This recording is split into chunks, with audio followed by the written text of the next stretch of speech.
So if I were to ask one of you, my loyal viewers, tell me the best restaurant in your area, you may answer, well, what do you mean? What kind of restaurant? Is it Chinese, Italian, Mediterranean? Is it a casual place, or is it really fancy? The reasonable prices or expensive? And I'd say, well, I'm looking for Chinese and I want it to be reasonable. The thing is, I can Google on a map Chinese restaurants in that area, but I don't live there. I don't really know whether it's going to be good or not. And so you may say, okay, well, there's a really well-known Chinese restaurant in this location. A lot of people go there, but kind of conventional, or it's Cantonese. And I like Szechuan Chinese. I know of a place. It doesn't look like much, but actually the food is really good and it's very reasonable. And I'm like, cool, that's where I'm going because I trust you. You live in the area. Well, here's the thing. The creatures and NPCs in your world live in an area and they know it very well, oftentimes much better than the players. So the monsters may not know of the best Chinese restaurant in the area, but they know the best place to lie in wait for a meal to come. A secluded, out-of-the-way point to waylay a group of player characters and begin feasting.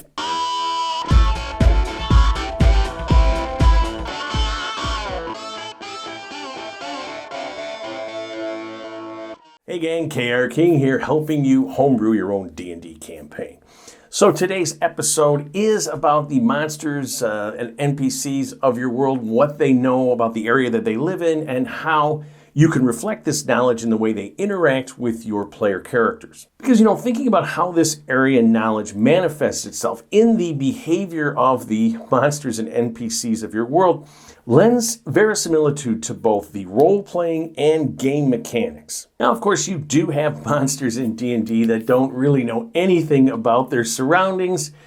Oozes are this way, constructs, animated objects. Creatures with one intelligence, an onkeg or a carrion crawler can't be expected to really know very much useful information about the world. They just sort of move through the world finding things to eat. But, a hyena has a 2 intelligence, a lion has a 3 intelligence, but we know that they know something about their environment. If you could communicate with a lion, you could get some information, a water source, where things gather, where there are trails, this kind of thing. We think of undead as just unthinking creatures just tottering or ceaselessly moving towards the next source of food.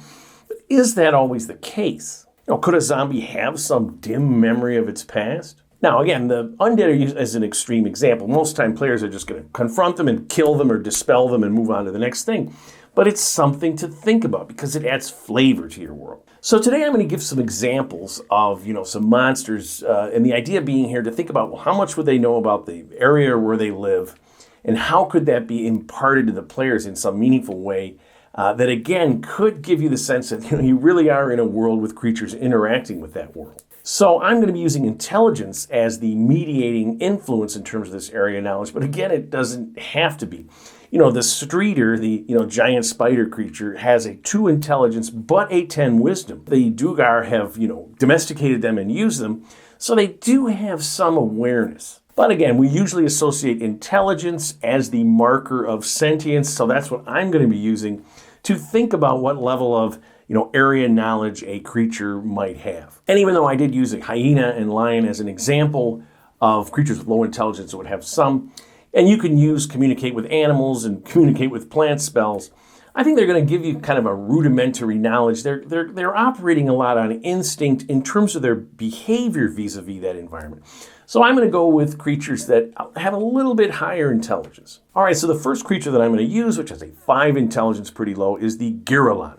A lot of people say girallon, but it's not spelled that way, so I'm going to say girallon. Now, as I said, they have a 5 intelligence, but they have a 12 wisdom, and they do live in groups. They are sometimes enslaved by yuan-ti and used as guards, and it's said in the books that it's possible to get one, as a little baby and raise it, although it can be dangerous. The other thing about the girallon is, they are very much attracted to any kind of humanoid settlement structures, often ruins, that are found in the jungles or temperate forests where they live. And this has led to the belief that they were somehow magically created eons ago as guardians of such places. So what that tells me is, despite their 5 intelligence, girallons have an awareness of their surroundings and act upon that. So their hunting tactics would reflect that knowledge and wisdom. They know where prey tends to gather, the routes they take. They would position themselves, and they're very good climbers. They'd be observing from a height to see this prey as they move through the,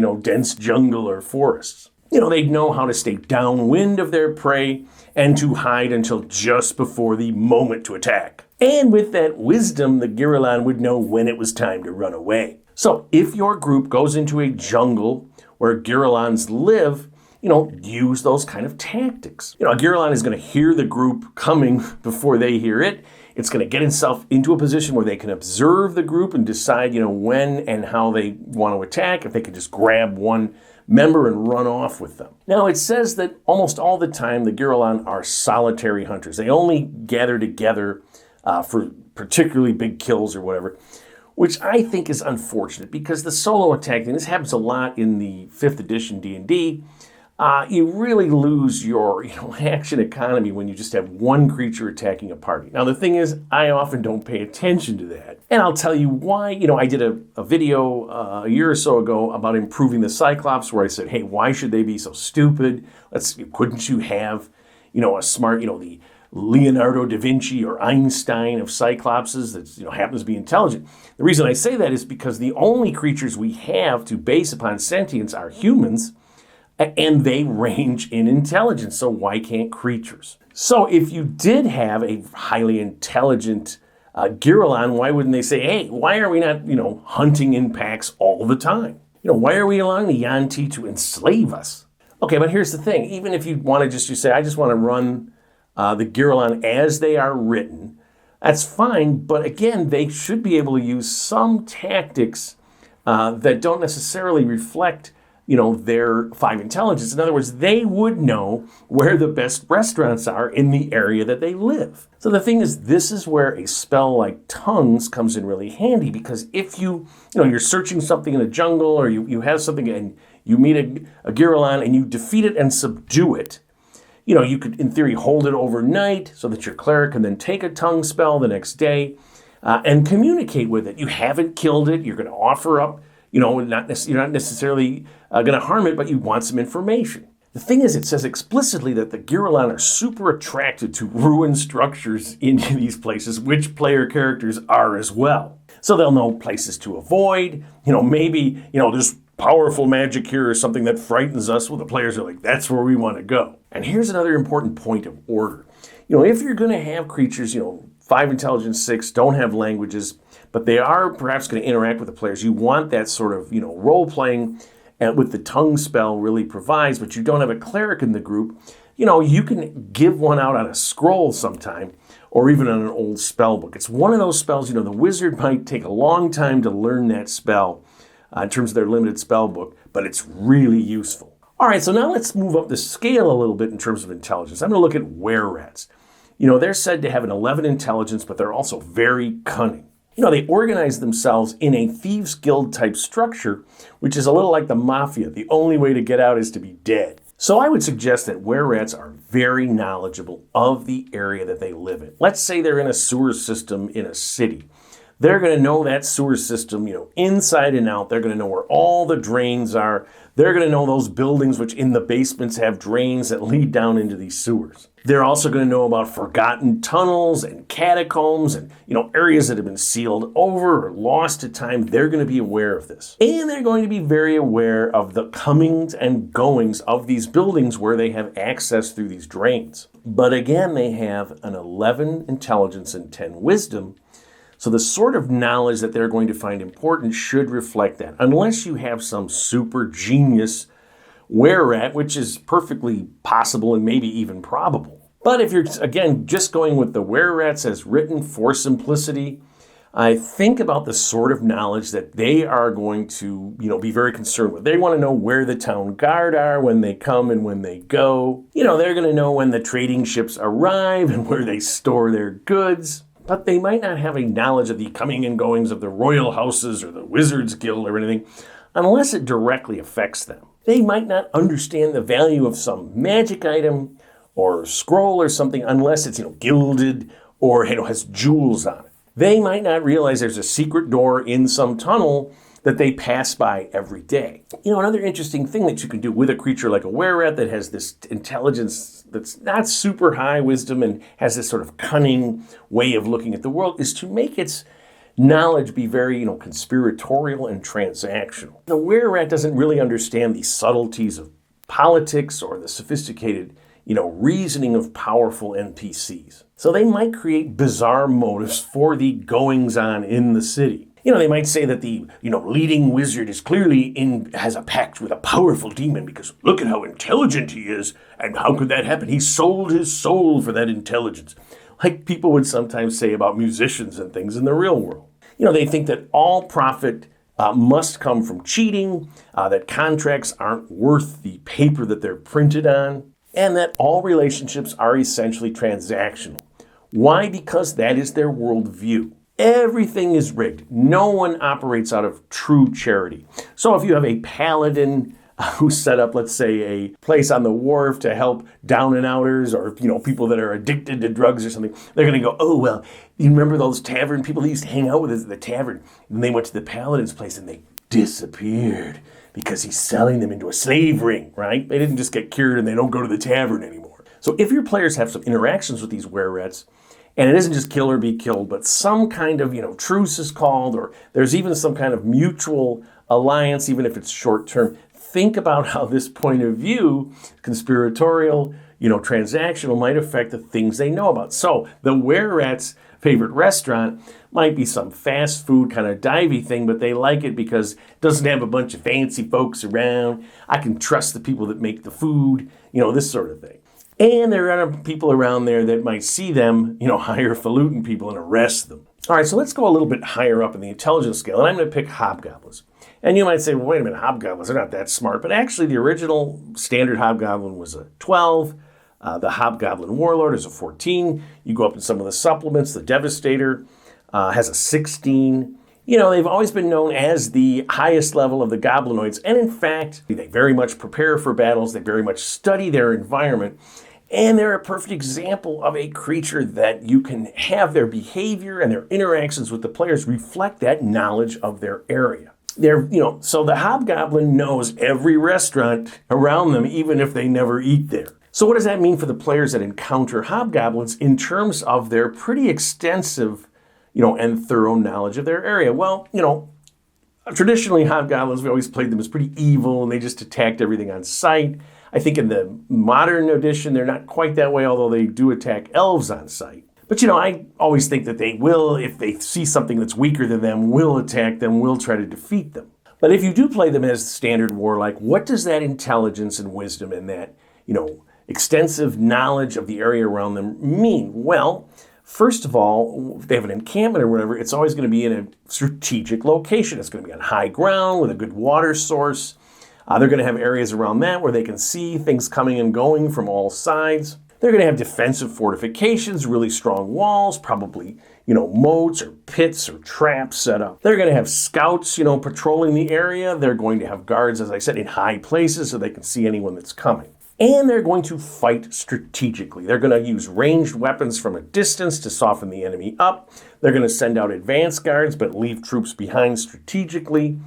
They're going to see if they're always going to try to, if they have to meet the enemy in a more strategic location, they're going to do that, maybe send other forces around behind to try to flank them. They're going to use their knowledge of local terrain to try to get an advantage. But I think it's more than just battle savvy that you should use to reflect the higher intelligence of hobgoblins as compared to most creatures, and in terms of their knowledge of the area around them. They know what they know, but more importantly, they know what they don't know. So if you live in Chicago and I say, hey, what's the best restaurant in Seattle? Chances are, if you've never been there or heard, you're just going to tell me, well, I have no idea. Because the more intelligent you are, the less likely you are to outsmart yourself by thinking you know what you don't. Now, again, super high intelligence with a low wisdom, it can sometimes happen, but with the hobgoblins, they don't have that. So the hobgoblin is going to have a sense of who lives in their territory, who is a threat, who is not one, who should be left alone, and who should be removed. So you may have creatures in their area that can be a worthy ally and are left alone, or other ones that they don't necessarily want to mess with, but actually serve a purpose to them. So suppose you had a coven of hags that lived along the coastline in some secluded port. The hobgoblins aren't strong enough to take on this coven by themselves, but the hags protect their flank along the coastline. Anyone who lands there or, sneaks through, they're going to meet these hags. But they also might not like having them around because the hags might be doing stuff, luring in merchant ships and wrecking them, causing trouble such that the various, settlements and whatnot become interested in this area. So the players meet a small group of hobgoblins. Maybe they kill them, maybe some of them run off or whatever. The larger group, now maybe they just, if it's a warlord or one of these other characters, like Devastator, he's going to be like, we have to wipe them out. But maybe they see an opportunity. Maybe they have enough knowledge about the way, these humanoids work with these groups of adventurers. They come to an area, they're looking for treasure, and they move on. Here's our opportunity to get rid of the hags. And if this group doesn't, they'll either be dead, and then the hags may be weakened such that we can finally get rid of them. Because the more intelligent creatures think about their surroundings strategically. They know that to be constantly going on a mad killing spree, let's say like gnolls, is always going to end badly because eventually people are going to get ticked off. You're surrounded on all sides, and they're just going to finally get rid of you. There's a saying in sports that the best teams always remember that the other teams have coaches that, study them and they're really smart. They have players that have pride and want to beat them. And you have to treat them that way because eventually someone's going to come along that can beat you. Hobgoblins know that the other, humanoids or powerful creatures in their area, they know things too. And if they get themselves into a situation where they're too much trouble, such that even though it's going to be painful to attack the hobgoblins, it's worth it, they're going to pull back. So when you have the higher intelligence creatures, not just be, mindless killing machines, but interact with the players that reflects that strategic knowledge of their area, it makes your world seem more real, more interesting, and ultimately more fun. So I hope that's helpful to you. If you like what you've seen, please subscribe to my channel. I'm always looking for more. Please leave some comments. I love to, read them and respond. But of course, most importantly, keep playing D&D and tell somebody else about it.